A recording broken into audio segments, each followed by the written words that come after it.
Assalamualaikum warahmatullahi wabarakatuh.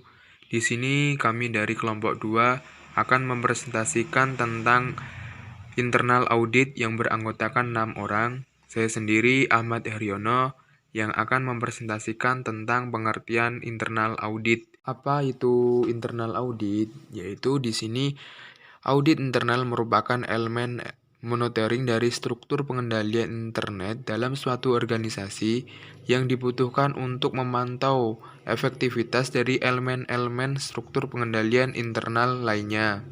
Audit internal merupakan suatu fungsi penilaian dalam suatu organisasi untuk mempelajari dan menilai kegiatan-kegiatan perusahaan sehingga dapat memberikan saran kepada manajemen agar dapat meningkatkan efektivitas suatu perusahaan. Materi selanjutnya yaitu tujuan dan fungsi.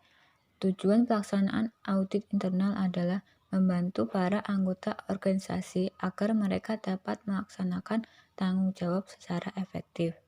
Sedangkan fungsi audit internal lebih berfungsi sebagai mata uang dan telinga manajemen, karena manajemen butuh kepastian bahwa semua kebijakan yang telah ditetapkan tidak akan dilaksanakan secara menyimpang. Yang selanjutnya, ruang lingkup audit internal. Menurut Akmal, terdapat beberapa lingkup pekerjaan audit internal, yaitu lingkup pemeriksaan internal adalah sebagai berikut. Yang pertama, mereview keandalan dan integritas informasi. Yang kedua, mereview kesesuaian atau ketaatan terhadap kebijakan, rencana, prosedur, peraturan, dan perundang-undangan. Yang ketiga, mereview alat untuk melindungi aktiva dan memverifikasi keberadaan aktiva. Lingkup pekerjaan audit internal keempat, menilai penggunaan sumber daya, apakah sudah ekonomis dan efisien.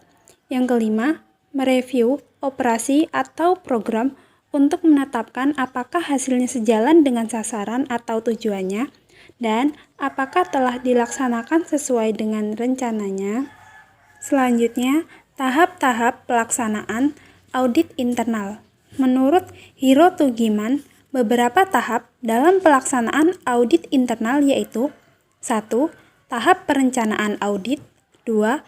Tahap pengujian dan pengevaluasian informasi. 3. Tahap penyampaian hasil audit. 4. Tahap tindak lanjut atau follow up hasil audit. Materi selanjutnya yaitu mengenai program dan langkah kerja audit internal. Untuk program ini disusun dengan manfaat-manfaat sebagai berikut. Yang pertama itu menetapkan tanggung jawab untuk setiap prosedur pemeriksaan. Yang kedua, pembagian kerja yang rapi sehingga seluruh unit terperiksa secara menyeluruh. Yang ketiga, menghasilkan pelaksanaan pemeriksaan yang tepat dan hemat waktu. Yang keempat, menekankan prosedur yang paling penting untuk setiap pemeriksaan. Yang kelima, berfungsi sebagai pedoman pemeriksaan yang dapat digunakan secara berkesinambungan. Yang keenam, mempermudah penilaian manajemen terhadap pelaksanaan pemeriksaan.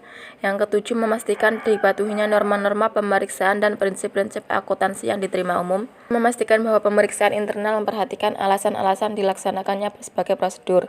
Kemudian pelaksanaan pemeriksaan internal meliputi langkah-langkah sebagai berikut. Yang pertama itu langkah-langkah perencanaan pemeriksaan. Yang kedua, pemeriksaan dan evaluasi informasi. Yang ketiga, komunikasi dan pemeriksaan. Yang keempat, tindak lanjut. Selanjutnya yaitu wewenang audit. Departemen Internal Audit memiliki wewenang. Yang pertama yaitu memperoleh akses yang tidak terbatas pada seluruh fungsi, catatan, pembukuan personil, serta aset dan kewajiban bank, baik di kantor pusat maupun cabang. Yang kedua, mempunyai akses penuh kepada Dewan Komisaris melalui komite audit apabila diperlukan.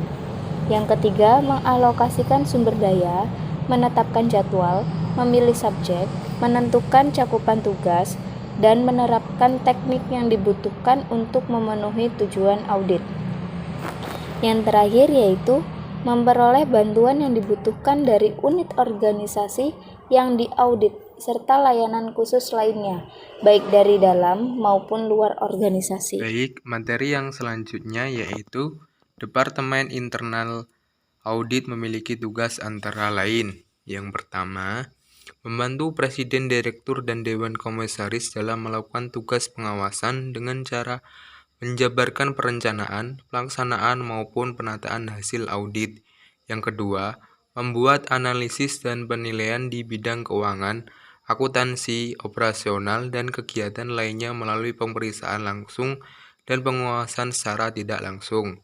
Yang ketiga, mengidentifikasi segala kemungkinan untuk memperbaiki di meningkatkan efisiensi penggunaan sumber daya dan dana. Yang keempat, memberikan sarana perbaikan dan informasi yang objektif tentang kegiatan yang diperiksa pada semua tingkatan manajemen. Yang kelima, menyampaikan laporan audit kepada Presiden, Direktur, dan Dewan Komisaris melalui komite audit dengan tembusan kepada Direktur Kepatuhan. Tanggung jawab Departemen Internal Audit adalah yang pertama, membuat rencana audit yang fleksibel dengan menggunakan metodologi audit berbasis risiko, termasuk seluruh risiko dan masalah pengendalian yang teridentifikasi oleh manajemen, dan menyampaikan rencana tersebut kepada Presiden, Direktur, dan Dewan Komisaris melalui komite audit untuk dikaji ulang dan disetujui. Dengan demikian pula, dengan pengkiniannya secara periodik. Yang kedua, memberikan saran kepada Presiden, Direktur, langkah-langkah perbaikan yang perlu diambil oleh pihak yang diaudit, termasuk mengusulkan langkah korektif dan usul pengenaan sanksi apabila perlu atas pelanggaran atau penyimpangan yang dilakukan oleh pihak yang diaudit.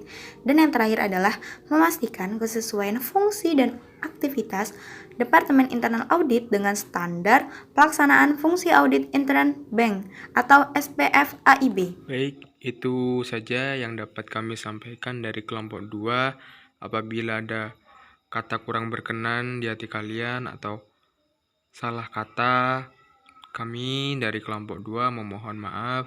Pada Allah mohon ampun.